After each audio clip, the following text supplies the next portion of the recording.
Hello, welcome back to the channel. So let's do one more problem, a different problem indeed, but using the same concept of trigonometric substitution in this case. So in this question, at first sight it may not seem evident to you that this question will be simplified using trigonometric substitution, but you definitely know that since this is a quadratic expression over here, you know the completing the squares method, so you can easily convert this quadratic expression into an expression square plus a constant in this case, right? And the way to do that is basically we'll write this equation over here. So if we complete the square of this expression over here, we'll see how we identify that in this case we'll use trigonometric substitution.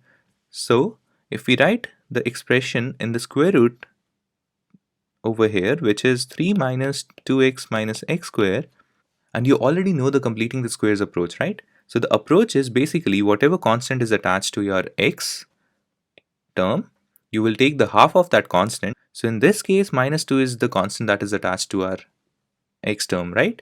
We'll take the half of it, which is minus 1. And then what you have to do is you'll add the square of that term and then subtract the square of that term as well, such that it does not change your original equation. So in this case, since the constant is minus 2, taking the half of minus 2 is minus 1. And then we'll add minus 1 square and then subtract minus 1 square as well. So this expression will be changed to 3 minus 2x minus x square plus 1 minus 1 in this case, right? And now if we arrange this expression over here, we'll consider 3. I'll take plus 1 over here.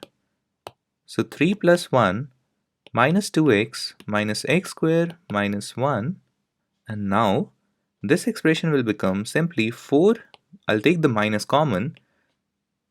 So this would be 2x plus x square plus 1. And again rearranging it, we'll get x square plus 2x plus 1. And now clearly this is a square term over here, right? This is the expression for x plus 1 to the whole square, right? So that is why the original expression that we had in the square root got easily converted to simply 4 minus x plus 1 to the whole square, right? And now simply if you take your y to be x plus 1, this expression over here can be easily written as 4 minus y square in this case, right?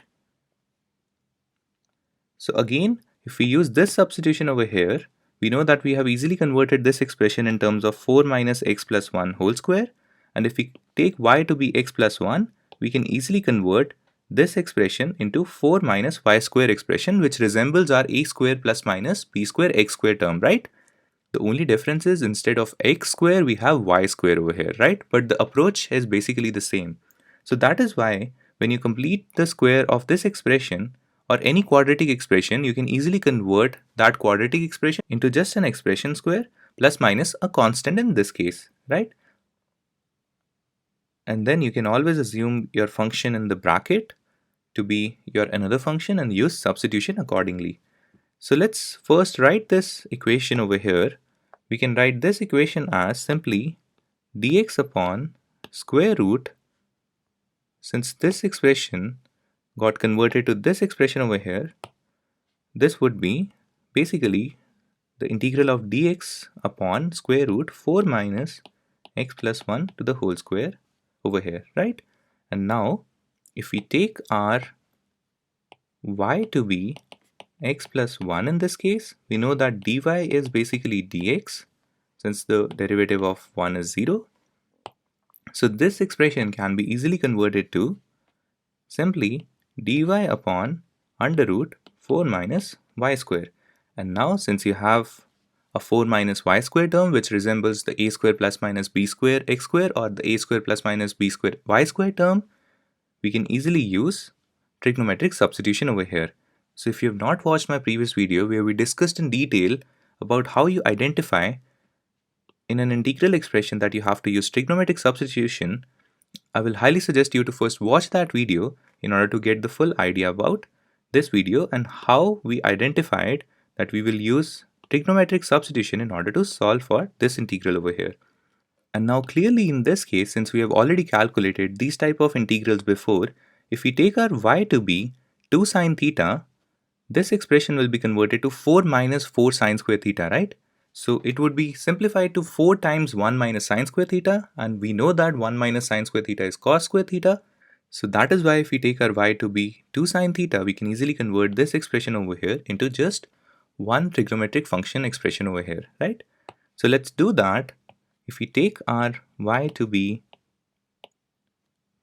2 sine theta, as we already discussed, dy would be simply 2 cos theta d theta, and this expression over here will be easily converted to dy is 2 cos theta d theta upon under root 4 minus y square is 4 sine square theta.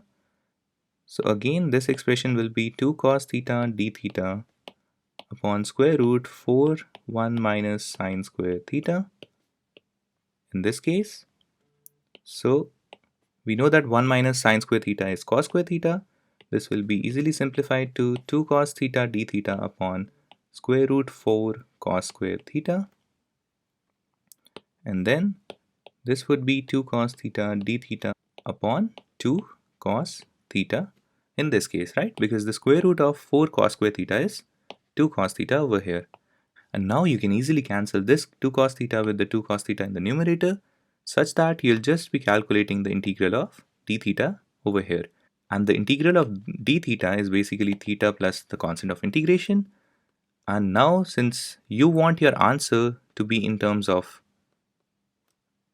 x over here, and we did two substitutions over here, so let's bring our theta expression first in terms of y, and then we'll convert our expression in terms of y to in terms of x over here, right? So we know that our y is 2 sine theta. So if our y is 2 sine theta, our sine theta is y by 2. So if we take the arc sine on both sides, the theta would be simply arc sine y by 2 or sine inverse y by 2 over here, right? And now since we want the final answer to be in terms of x, we also know that our y is x plus 1. So if our y is x plus 1, your theta would be simply arc sine y by 2 will be converted to x plus 1 by 2 or sine inverse x plus 1 by 2 over here, right? So your final answer, which is just theta plus the constant of integration, it would be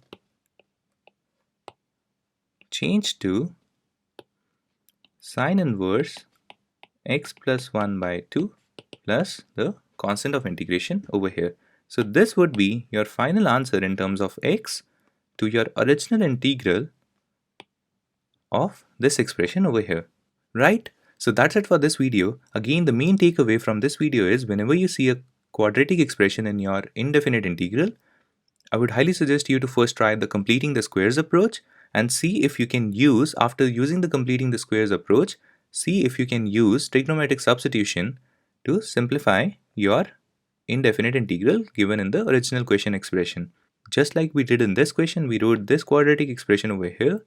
We used the completing the squares method, which we already discussed in the first half of the video. And when we used that approach, we got 4 minus x plus 1 to the whole square.